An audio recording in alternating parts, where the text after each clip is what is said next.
Hello friends, how are you. कैसे हैं आप सभी लोग। आशा करते हैं आप लोग अच्छे होंगे। और कैसा लगा हमारा वीडियो। हम एक नया वीडियो लेकर आए हैं। तो आप देखेंगे कि हम लोग यूपीएससी, सीएससी, यूपीपीसीएस, अन्य या अदर स्टेट पीसीएस का है, और प्री कम मेंस, और साथ ही आप वनडे एग्जाम जैसे एसएससी, रेलवे, बैंकिंग, जहां जीएस के क्वेश्चन पूछे जाते हैं या एनसीईआरटी से जो क्वेश्चन पूछे जाते हैं या बनते हैं, आप हमारे वीडियोस को देख सकते हैं और पढ़ सकते हैं, समझ सकते हैं मूल कॉन्सेप्ट या कोर कॉन्सेप्ट को। तो हम देख रहे हैं। इसके साथ ही जो है हम चर्चा कर रहे थे चैप्टर 4 पे, जाति, धर्म और लैंगिक मसलों को लेकर। आप देखेंगे एनसीईआरटी ने कहीं ना कहीं आपको जो चैप्टर दिया है वो यूपीएससी के सेकेंड पेपर, फर्स्ट पेपर, ठीक है, फर्स्ट पेपर कहेंगे और सेकेंड पेपर आप देख सकते हैं। इसे आप सोसाइटी, सोशल इशूज़ में देखेंगे। साथ ही आप ये भी देखेंगे कि जो सेकेंड पेपर में जो सोशल जस्टिस है या आईजीपी का हिस्सा है, इंडियन गवर्नमेंट पॉलिटिक्स, जहाँ कास्ट इन पॉलिटिक्स है, ठीक है, रिलीजन पॉलिटिक्स है, आप जेंडर बेस मतलब लैंगिक मसले, जेंडर बेस की समस्या जो भारत जो है पीएससी के सिलेबस में है या अदर जो एग्ज़ाम है पीसीएस के उसमें भी ये सिलेबस में आपके। तो आप देखेंगे हम इसके आज पार्ट 5 पे गए। चैप्टर 4 के 5 इसको हमने छोटे छोटे पार्ट में कन्वर्ट किया है। तो आज हम इसके पार्ट 5 पे चर्चा करेंगे। हम यूनिट 2 के तहत देख रहे हैं जाति, धर्म और लैंगिक मसले। इसके तहत ही हम ये देखेंगे, ये भारत के संविधान के उद्देश्य का या क्रक्स है, आप ये भी देखेंगे, ठीक, या कुंजी है कहेंगे, आप इसे की भी कहेंगे। और इसे आप पढ़िए और समझिए, समझाएंगे हम, पढ़ आप सकते हैं, ठीक है। तो आप देख सकते हैं ये अगर आपका ऑप्शनल सब्जेक्ट पॉलिटिकल साइंस है, ठीक है, या पब्लिक एडमिनिस्ट्रेशन है, तो आप दोनों ही पेपरों में इसका एप्लीकेशन कर सकते हैं। साथ ही अगर आप नेट दे रहे हैं पॉलिटिकल साइंस से, पीजीटी कर रहे हैं, दे रहे हैं, तब भी आप हमारे वीडियोस को देख सकते हैं और तो है इसको आगे बढ़ा सकते हैं। नेट जेआरएफ के लिए, पीजीटी के लिए आप वीडियो देख सकते हैं, समझ सकते हैं, पढ़ सकते हैं। तो चलिए हम स्टार्ट करते हैं चैप्टर 4 पे आज, ठीक। जाति देखेंगे, जाति, धर्म और लैंगिक मसलों के संदर्भ में। तो आप देखेंगे इस संदर्भ में ये है जेंडर और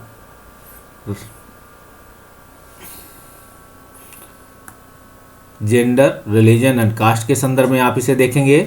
तो आप देखेंगे कि कास्ट इन पॉलिटिक्स, ओके, मतलब ये जान जो है आस्था का स्टेटमेंट आप इन्हें देखेंगे। इन्होंने 2 स्टेटमेंट दिए हैं कि कास्ट इन पॉलिटिक्स हो के पॉलिटिक्स इन कास्ट वाई।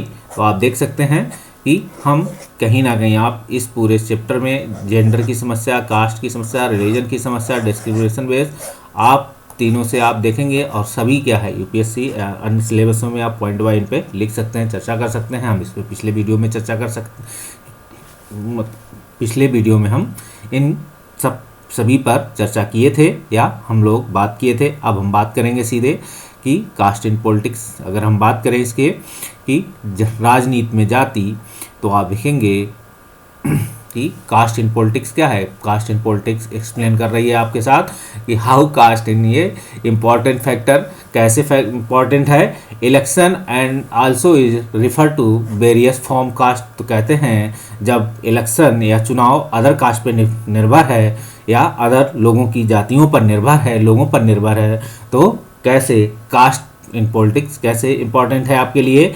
तो contact in politics and how is issue which in deep. तो सोशल फैक्टर आप देखेंगे इस चीज़ को लेकर जो इशूज बनाए गए, तो सोशल फैक्टर है गेट, फिर इसे पॉलिटी साइडेड किया जाता है।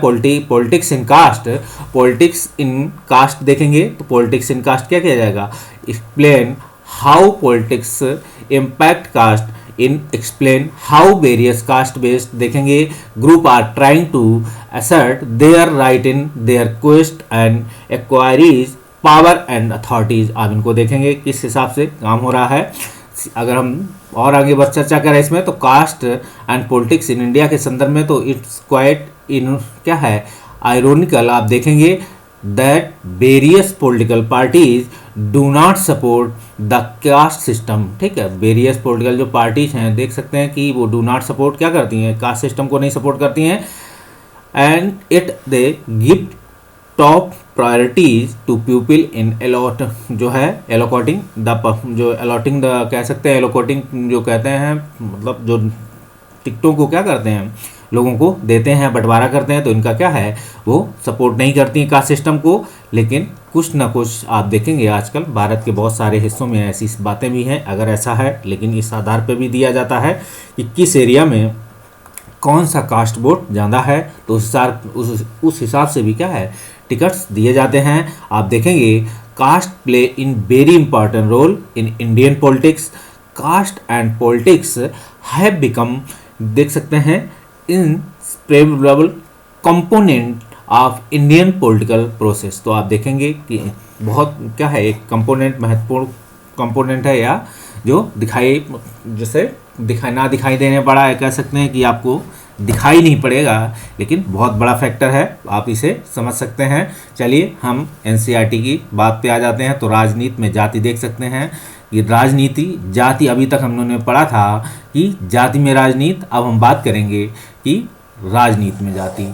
तो दोनों चीज़ें अलग अलग हैं। आप देख सकते हैं कि कास्ट इन पॉलिटिक्स हो के लेकिन पॉलिटिक्स इन कास्ट। अब हम इस चीज़ पर चर्चा आप देखेंगे कि सांप्रदायिकता की तरह भी जातिवाद भी इस मान्यता पर आधारित है कि जाति ही सामाजिक समुदाय के गठन का एकमात्र आधार है। ठीक है, आप देखेंगे कि संप्रदायवाद की तरह जातिवाद भी यही मान्यता देता है कि जाति ही सामाजिक समुदाय के गठन का एकमात्र है। अगर आप जिस जाति के हैं तो उसी जाति में क्या है आपको संगठन होने की एक संगठन बनाने की क्षमता देती है और लोग क्या करते हैं अपनी जाति का एक संगठन बनाते हैं जो क्या कहते हैं समाज में मजबूती करने का काम करती है। ऐसा मतलब लोगों का कहना है कि ऐसे सामाजिक समुदाय के गठन के साथ एकमात्र आधार है। इस चिंतन पद्धति के अनुसार आप देखेंगे एक जाति के लोग एक स्वाभाविक सामाजिक समुदाय का निर्माण करते हैं क्योंकि वो एक स्वाभाविक समुदाय का निर्माण करेंगे और उनके हित एक जैसे होंगे। आप देखेंगे जैसा उनका इंटरेस्ट होगा वैसे ही वो उनका निर्माण करेंगे। दूसरी जाति के लोग इनको हितों का कोई मेल नहीं होता है। आप देखेंगे जैसा कि हमने सांप्रदायिकता के मामले में देखा था कि यह मान्यता हमारे अनुभव से पुष्ट नहीं होती है। आप देखेंगे यह मान्यता हमारे अनुभव से पुष्ट नहीं होती। हमारे अनुभव बताते हैं कि जाति हमारे जीवन का एक पहलू जरूर है। ठीक है, आप देखेंगे कि जाति हमारे जीवन का क्या है एक पहलू जरूर है लेकिन यही एकमात्र सबसे ज़्यादा महत्वपूर्ण पहलू नहीं है। आप इसे याद रखिएगा, जाति आपका क्या है भारतीय समाज में जाति हमारे जीवन का एक महत्वपूर्ण पहलू बन गया है, हिस्सा बन गया है, लेकिन यही एकमात्र सबसे ज़्यादा महत्वपूर्ण पहलू नहीं है। चाहे वो राजनीति के लेवल पे हो चाहे वो किसी भी लेवल पे हो। आप देख सकते हैं इसे राजनीति में जाति अनेक रूप ले सकती है। आप याद रखिएगा कैसे। तो चलिए एक पहले पॉइंट की तरफ चर्चा करेंगे कि जब पार्टियां चुनाव के लिए उम्मीदवार का नाम तय करती हैं तो चुनाव क्षेत्र में मतदाताओं की जातियों के हिसाब को ध्यान में रखा जाता है। आपको बताया था हमने अभी पॉइंट, ताकि उन्हें चुनाव जीतने के लिए क्या किया जरूरी वोट मिल जाए, क्योंकि उन्हें क्या होता है उन्हें उम्मीद होती है कि जिस जाति के वोट ज़्यादा होंगे अगर उस पार्टी को टिकट देंगे उस व्यक्ति को टिकट देंगे तो उसे ज़्यादा वोट मिलेंगे। जबकि सरकार का गठन किया जब सरकार का गठन किया जाता है तो राजनीतिक दल इस बात का ध्यान रखते हैं कि उसमें विभिन्न जातियों और कबीलों के लोगों को उचित जगह दी जाए। तो आप देखेंगे कि कहीं ना कहीं दोनों चीज़ें हैं। जब बोर्ड टिकट देते हैं तब वो इस बात का ध्यान रखते हैं कि किस एरिया में किसका ज़्यादा वोट है, लेकिन जब राजनीतिक दल क्या है अपने जो मंत्रिपरिषद ध्यान या कहें कि विभिन्न पदों को देते हैं तो विभिन्न जातियों विभिन्न कबीलों को या उनको उचित जगह दी जाए, ऐसा भी आप ध्यान रखते हैं। आगे देखेंगे दूसरी बात कि राजनीतिक पार्टियां और उम्मीदवार समर्थन हासिल करने के लिए जातिगत भावनाओं को उकसाते हैं। आप देखेंगे कि कहीं ना कहीं ये क्या है संप्रदायवाद जातिवाद धर्म आधारित जाति आधारित तभी उकसाएंगे भावनाओं को जब जाति आधारित होगी भावना, जब संप्रदायवाद धर्म आधारित होगी जेंडर बेस कह सकते हैं। आप देखेंगे कि क्या है इसी तरीके से सारे पॉइंट में क्या सभी जन निकलेंगे।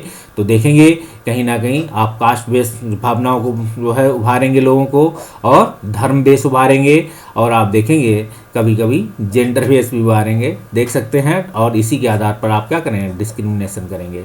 तो कुछ दलों को, कुछ जातियों को मददगार और प्रतिनिधि के रूप में आप देखा जाता है। आप ये देखेंगे कि कुछ जातियों को इनके मददगार के रूप में देखा जाता है और प्रतिनिधि के रूप में देखा जाता है। आप इसे भी देखेंगे तीसरे पॉइंट में कि सार्वभौमिक वयस्क मताधिकार, इस पे एक अलग टॉपिक है, ये अलग क्वेश्चन बनता है, आपसे याद रखिएगा कि जो यूनिवर्सल जो सार्वभौमिक वयस्क मताधिकार है और एक व्यक्ति एक वोट की व्यवस्था ने राजनीतिक दल को विवश किया है कि वे राजनीति के समर्थन पाने और लोगों को गोलबंद करने के लिए सक्रिय हों। इससे उन जातियों के लोगों को नई चेतना पैदा हुई जिन्हें अभी भी छोटा और नीच माना जाता है। आप इसे देखेंगे कि सार्वभौमिक वयस्क मताधिकार और एक व्यक्ति एक वोट की व्यवस्था ने राजनीतिक दलों को विवश किया है कि वे राजनीतिक समर्थन पाने और लोगों को गोलबंद करने के लिए सक्रिय हों।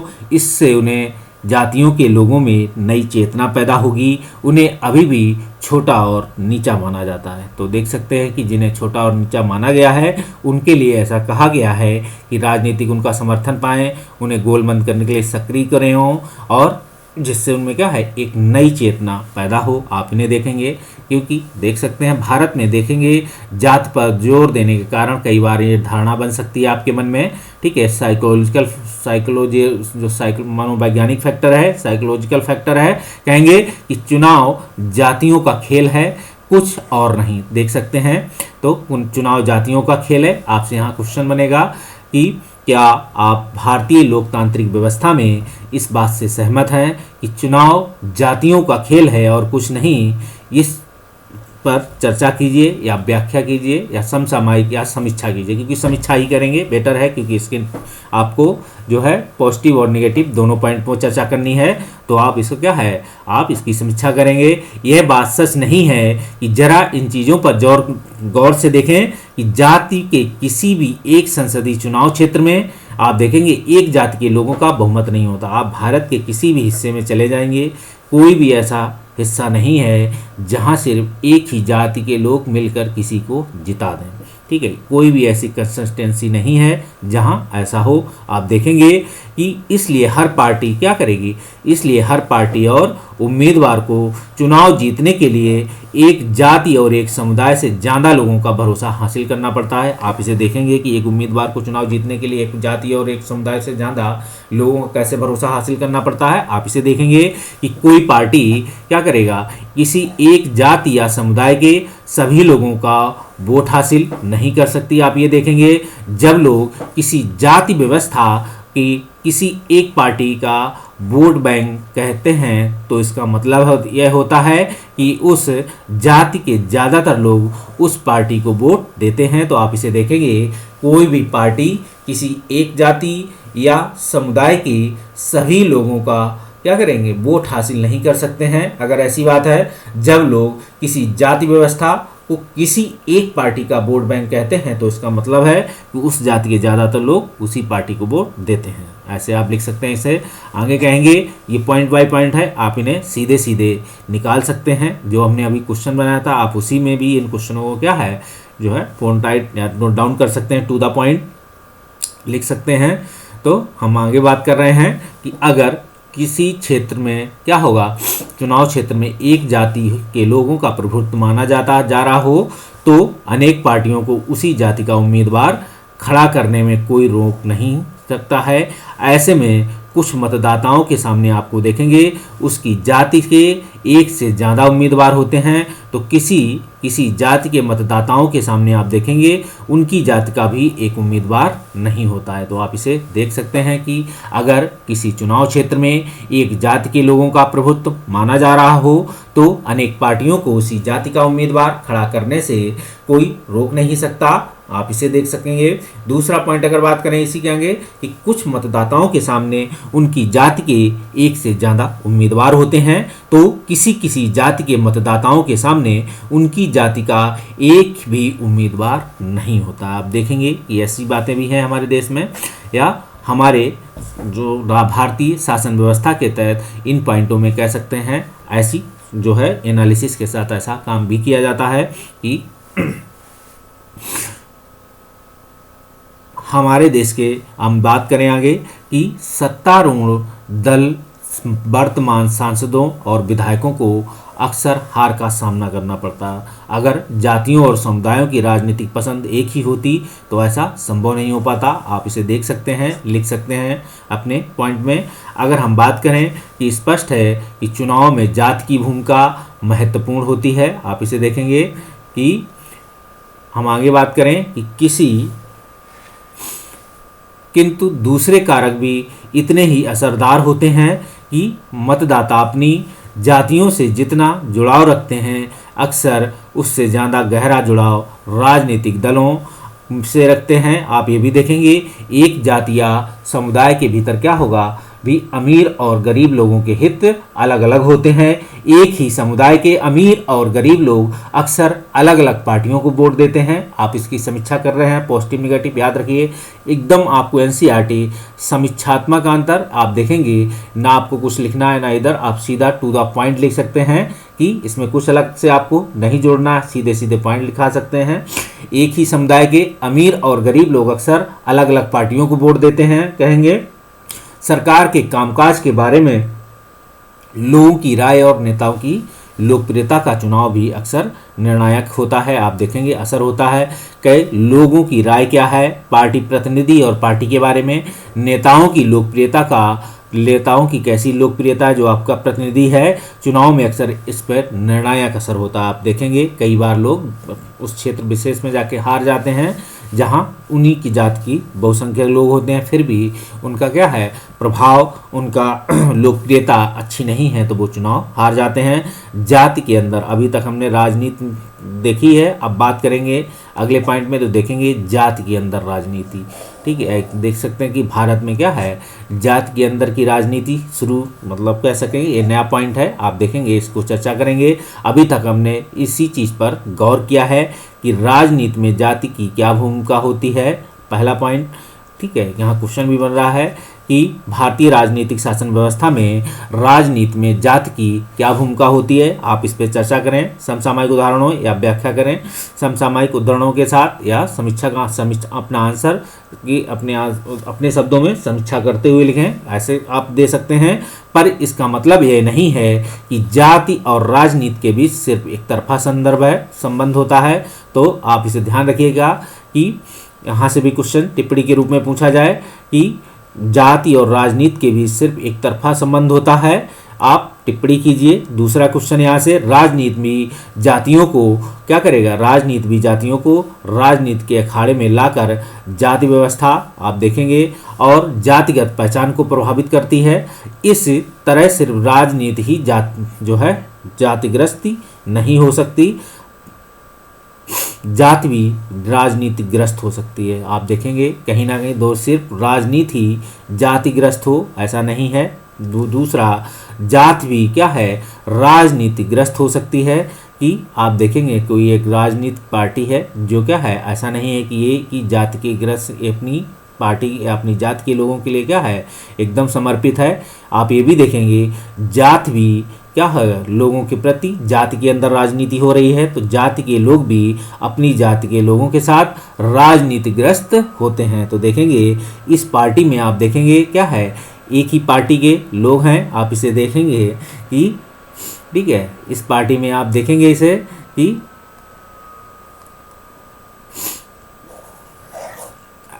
इसे देखेंगे कि ये एक राजनीतिक ग्रुप है, कह सकेंगे लोगों का ग्रुप है।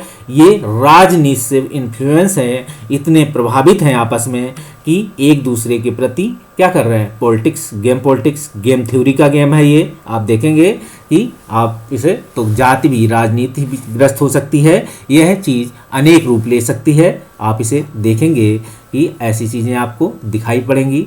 इसके साथ ही हम बात करेंगे कि हर जाति खुद को बड़ा बनाना चाहती है, सो पहले वह अनेक समूह की जिन उपजातियों को छोटा या नीचा बताकर क्या करेगी अपना बाहर रखना चाहती है, अब उन्हें अपने साथ लाने की कोशिश करती है। आप इसे भी देखेंगे कि हर जाति खुद को बड़ा बनाना चाहती है, सो पहले क्या करेगी वह अपने समूह की जिन उपजातियों को क्या करेगी छोटा या नीचा बताएंगी। तो भारत में आप देखेंगे हमने कहा कि जाति भी क्या है राजनीतिग्रस्त होती हैं। तो आप देखेंगे एक जाति के लोग क्या करेंगे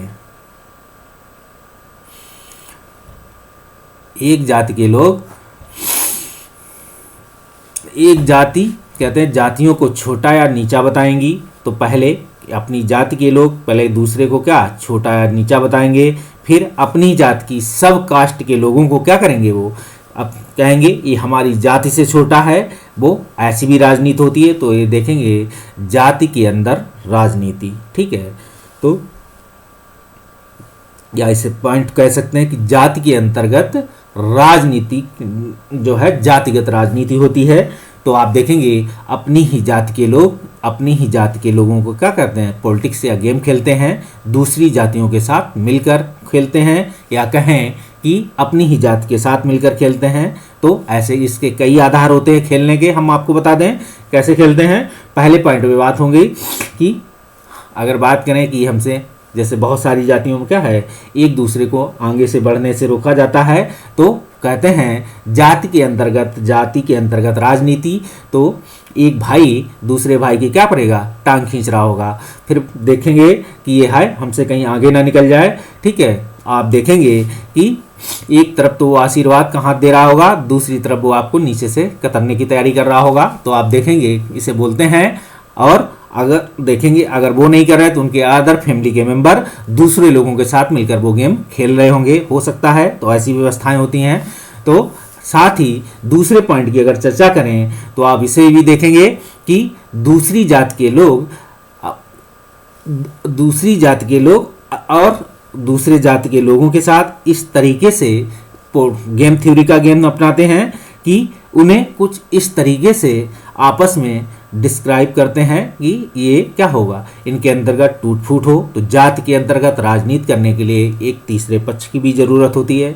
आप इनको अच्छे से एक्सप्लेनेशन करना चाहें, आप अपने घर में अपने लिए जो राजनीति करते हैं वही राजनीति आप यहाँ एक्सप्लेनेशन कर दें, आपका आंसर फुलफिल हो जाएगा। वही लिख दें जो आपके अंदर है, आप जो करते हैं। अगर आप पॉलिटिक्स जातिगत पॉलिटिक्स रखते हैं, जाति के अंतर्गत राजनीति करते हैं, जाति के लोगों के साथ राजनीति करते हैं, आप इसके अंदर वही पॉइंट उतार दें। अगर आपको जाति के अंतर्गत राजनीति करनी आती है या आपको पता है कि कैसे होती है, क्या सिद्धांत होते हैं, आप उन्हीं पॉइंट्स को उतार दें, आपका आंसर कंप्लीट हो जाएगा। अगर नहीं आती है तो हमारा बताया हुआ एनसीईआरटी से वीडियो देख लें, आपको समझ में आ जाएगा। हम देखेंगे चूंकि एक जाति अपने दम पर सत्ता पर क्या है कब्जा नहीं कर सकती, इसलिए ज़्यादा राजनीतिक ताकत पाने के लिए दूसरी जातियों या समुदायों को साथ लाने की कोशिश करते हैं और इस तरह अनेक बीच संवाद और मोलतोल होता है। आप इन्हें देखेंगे कि किस तरीके से इनका मोलतोल होता है। ठीक, चूंकि एक जाति अपने दम पर क्या करेगी, सत्ता पर कब्जा नहीं करेगी, इसलिए वह ज़्यादा राजनीतिक ताकत पाने के लिए दूसरी जातियों या समुदायों के साथ लाने के लिए कोशिश करेगी।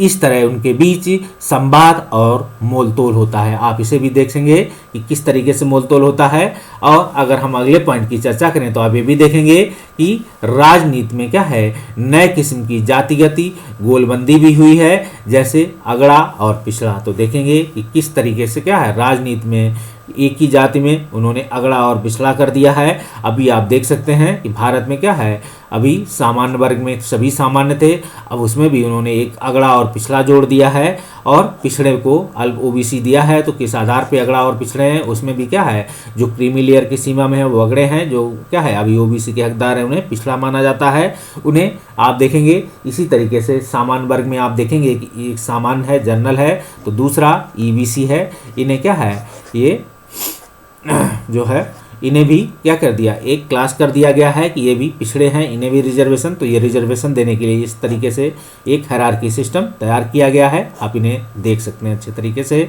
हम आगे बात करें तो देखेंगे इस प्रकार जाति राजनीति में कई तरह की भूमिकाएं निभाती हैं और एक जाति से यह चीज़ें दुनिया भर को क्या करेंगी, राजनीति में चलती हैं। दुनिया भर में राजनीतिक पार्टियां क्या करेंगी, वोट पाने के लिए सामाजिक समूहों और समुदायों को गोलबंद करने का प्रयास करती हैं। कुछ खास स्थिति में राजनीति में क्या करेंगी, जातिगत भिन्नताएं और असमानताएं आपको दिखेंगी। साथ ही आप देखेंगे इनकी वंचित और कमजोर समुदाय के लोग अपनी बातें आगे बढ़ाने और सत्ता में अपनी जिम्मेदार हिस्सेदारी मांगने की गुंजाइश भी करती हैं। इस अर्थ में जातिगत क्या करेंगे, राजनीति में दलित और पिछड़ी आप देखेंगे, राजनीति में क्या करेंगे, जो जातिगत अर्थ में, इस अर्थ में आप देखेंगे जातिगत राजनीति में दलित और पिछड़ी जातियों के लोगों के लिए सत्ता तक पहुंचने के लिए निर्णय प्रक्रिया आप देखेंगे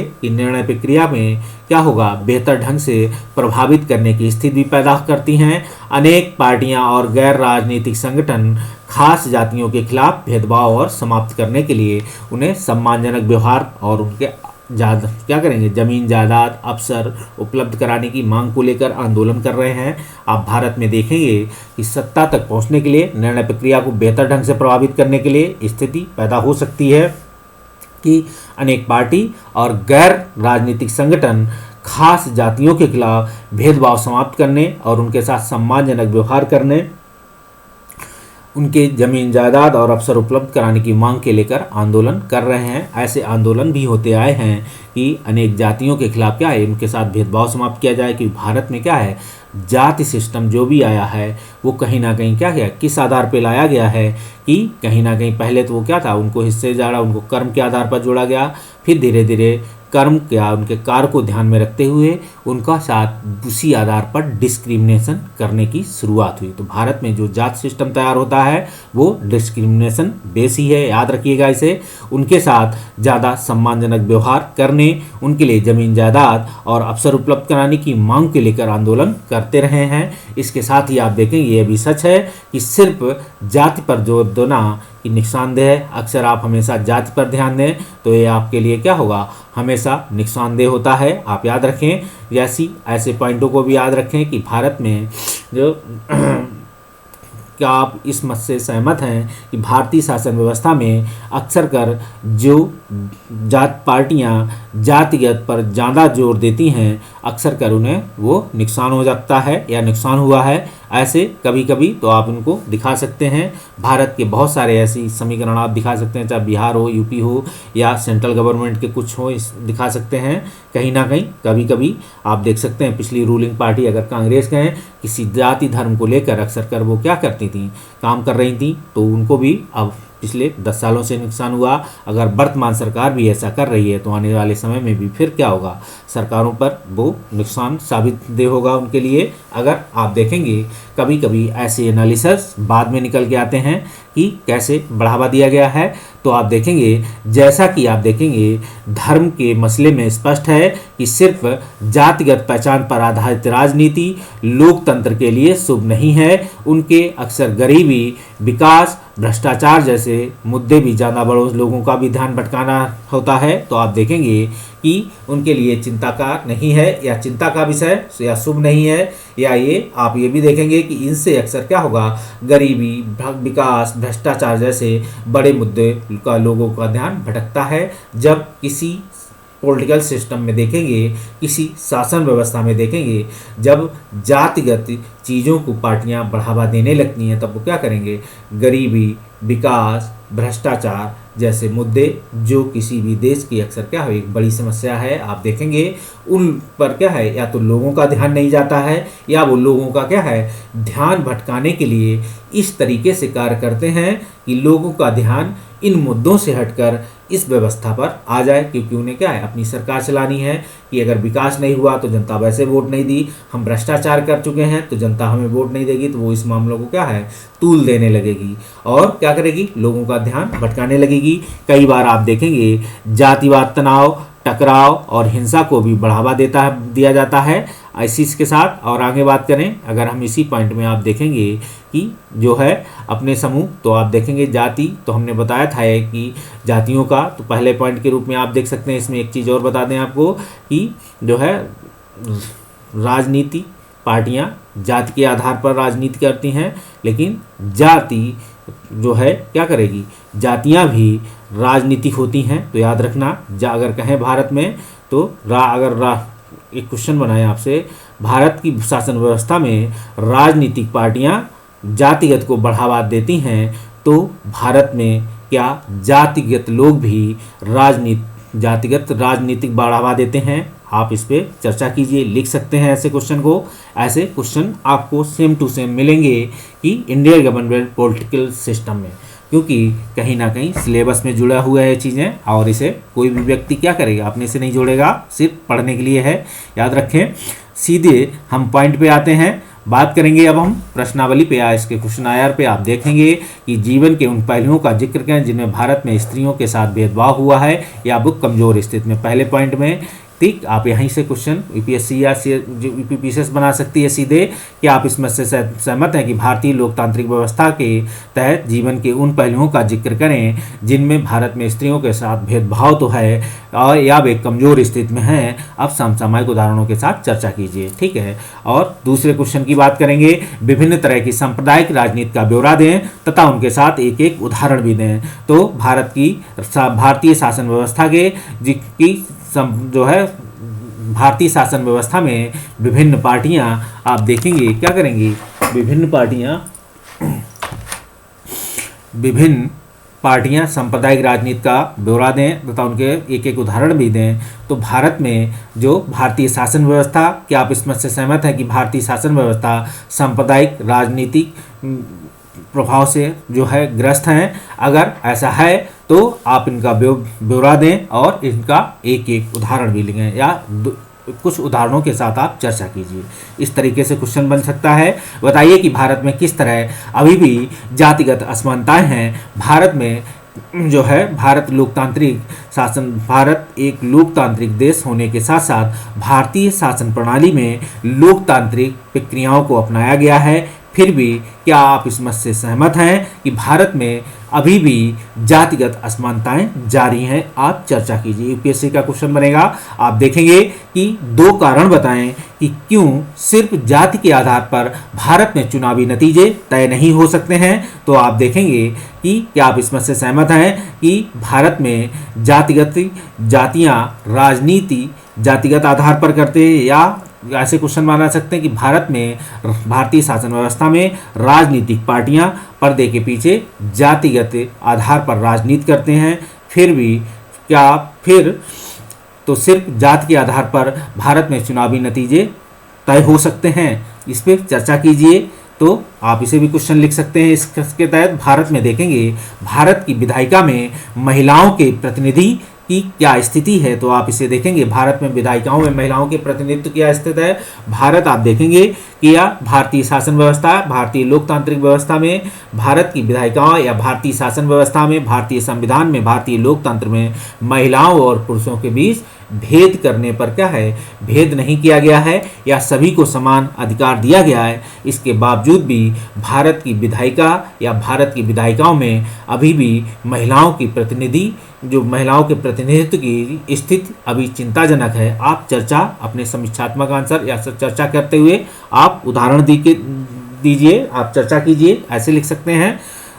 अगर आगे हम क्वेश्चन की बात करें कि इन्हीं 2 प्रावधानों का जिक्र करें जो भारत को धर्मनिरपेक्ष देश बनाते हैं, तो आप भारतीय लोकतांत्रिक शासन व्यवस्था में भारत को धर्मनिरपेक्ष बनाने के लिए कौन कौन से आप उदाहरण देना चाहेंगे? आप चर्चा कीजिए। ठीक, उत्तर लिख सकते हैं इसे। हम आगे बात करेंगे। जब हम लैंगिक विभाजन की बात करते हैं तो हमारा अभिप्राय होता है स्त्री और पुरुष के बीच जैविक अंतर। ठीक है, आप यहीं से जैविक अंतर के साथ आप याद रखिएगा। ये सभी आप क्वेश्चन इनको बना सकते हैं अपने हिसाब से। तो आप देखेंगे कि भारत में जो लैंगिक विभाजन की बात होती है तो आप देखेंगे भारत में अगर हम यहीं से क्वेश्चन आपको बनाना शुरू करते हैं तो आप देखेंगे भारतीय लोकतांत्रिक शासन प्रणाली में, ठीक है, देश के संविधान में सभी लोगों को, स्त्री हो या पुरुष, सभी लोगों क्या है समान माना गया है।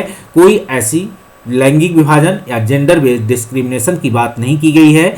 फिर भी आप देखेंगे अभी भी भारतीय समाज, भारतीय राजनीतिक पार्टियां अभी भी स्त्री पुरुष के बीच जैविक अंतर तय करती हैं और आप इसका उत्तर जैविक अंतर तय करती हैं और इसकी चर्चा कीजिए, उदाहरणों के साथ चर्चा कीजिए, लिख सकते हैं आंसर को।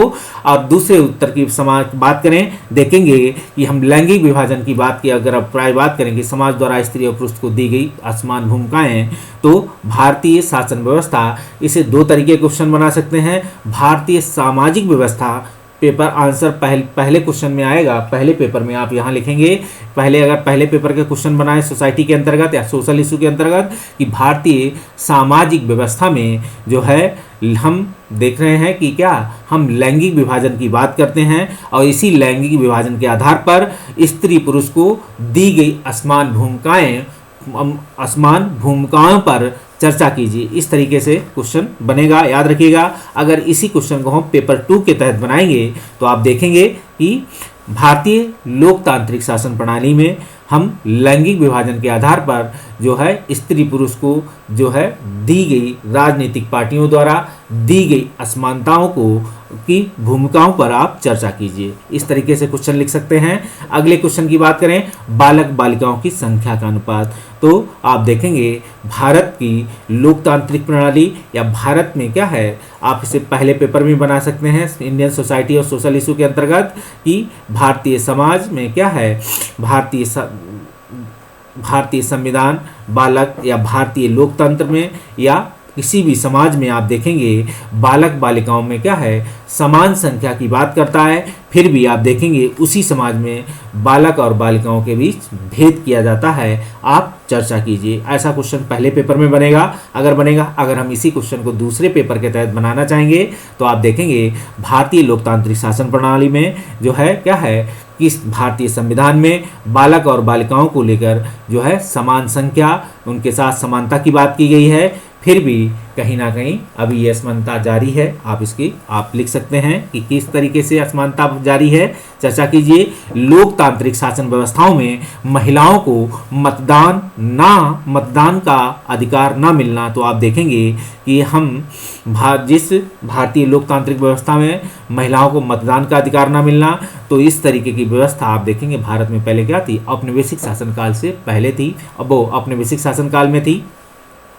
भारत के संविधान बनते ही, देश की स्वतंत्रता प्राप्त होते ही आप देखेंगे सभी महिलाओं को, सभी जो लोग अडल्ट थे या जिन्हें मत देने के अधिकार थे, एक खास उम्र के लोगों को, उनको सभी को क्या है मतदान करने का अधिकार मिल गया था। लेकिन अभी देखेंगे ऐसी व्यवस्था वैश्विक संदर्भ में देखेंगे कि अगर हम बात करें इस क्वेश्चन को वैश्विक लेवल की, हम जब महिला मताधिकार या जेंडर बेस की अगर वैश्विक लेवल की बात करें कि आज लैंगिक विभाजन भारत ही नहीं पूरे विश्व की एक जो है इस समस्या है। लैंगिक विभाजन के आधार पर महिलाओं के साथ क्या होता है, विभेद हुआ है। अगर आप देखेंगे कि दुनिया के कई ऐसे लोकतांत्रिक देश हैं जहां लोकतांत्रिक प्रणाली होने के बाद भी वहां की महिलाओं को अभी भी मतदान का अधिकार नहीं मिला हुआ था पिछले कई सालों से। तो आप क्या इस मत से सहमत हैं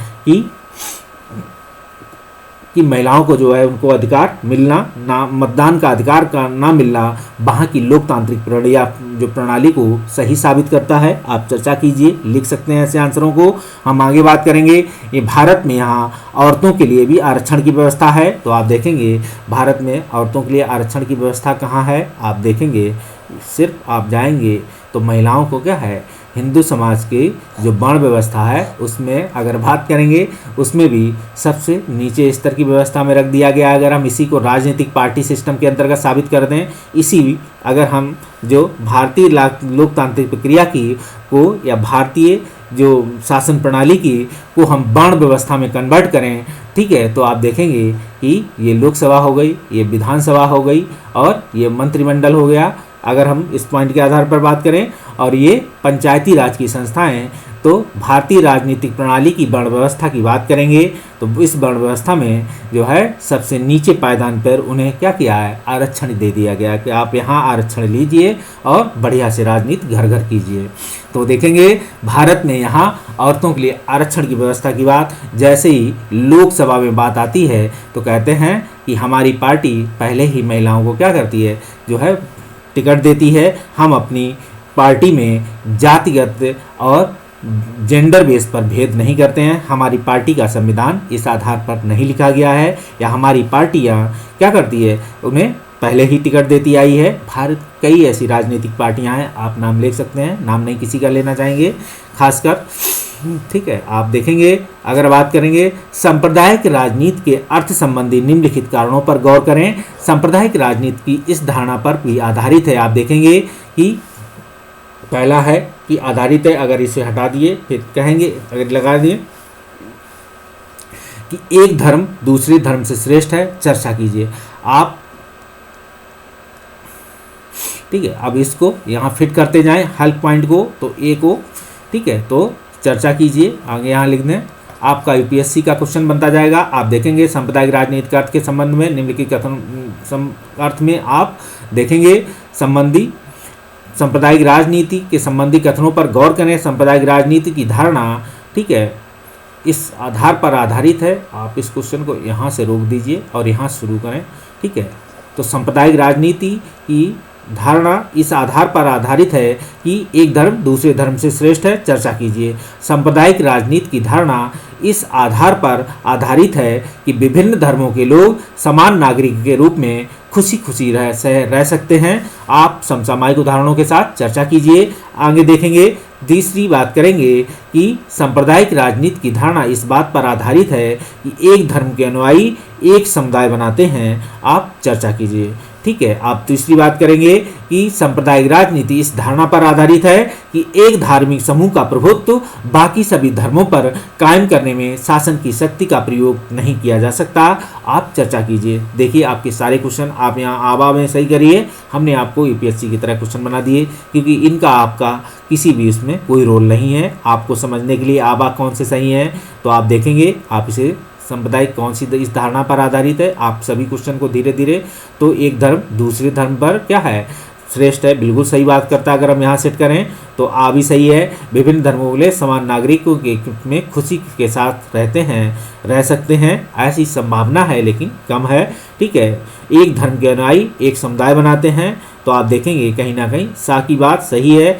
एक धार्मिक समुदाय का प्रभुत्व बाकी सभी धर्मों पर क्या करेंगे, धर्मों पर कायम करने में शासन की शक्ति का प्रयोग नहीं किया जा सकता। ऐसे हमारे धर्मनिरपेक्ष राष्ट्र की व्यवस्था है। तो आप देखेंगे ये सही है, तो आप इसे लगाना चाहेंगे आ, बा एंड दा, तो इसे लगा दें। ठीक है, तो और इसे सा को अगर छोड़ दें, एक धर्म के अनुयायी एक समुदाय बनाते हैं, सा तो लगाएंगे ही।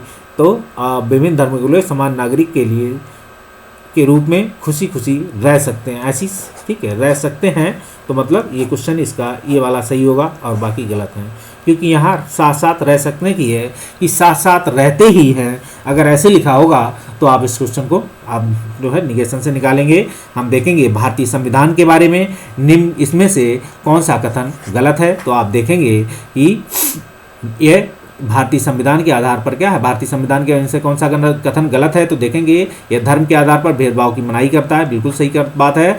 आप देखेंगे एक धर्म को राजकीय धर्म बताता है, तो आप देखेंगे तो यही गलत है, क्योंकि भारत के धर्म संविधान का कोई अपना धर्म नहीं है, क्योंकि धर्मनिरपेक्ष राष्ट्र है। आगे हम बात करेंगे सभी लोगों को कोई भी धर्म मानने की आज़ादी है, तो आप इसे देता है। और किसी धार्मिक समुदाय में सभी नागरिकों को बराबर का अधिकार है। तो सिर्फ आपको देखेंगे कि ये स्टेटमेंट गलत है, इसे हटा सकते हैं। इसी प्रकार आप देखेंगे ये आप विभाजन है, आप इसे मिला सकते हैं मतलब क्वेश्चन को कि भारत में जो शासन जातिगत आधार जाति पर आधारित सामाजिक विभाजन सिर्फ भारत में ही है।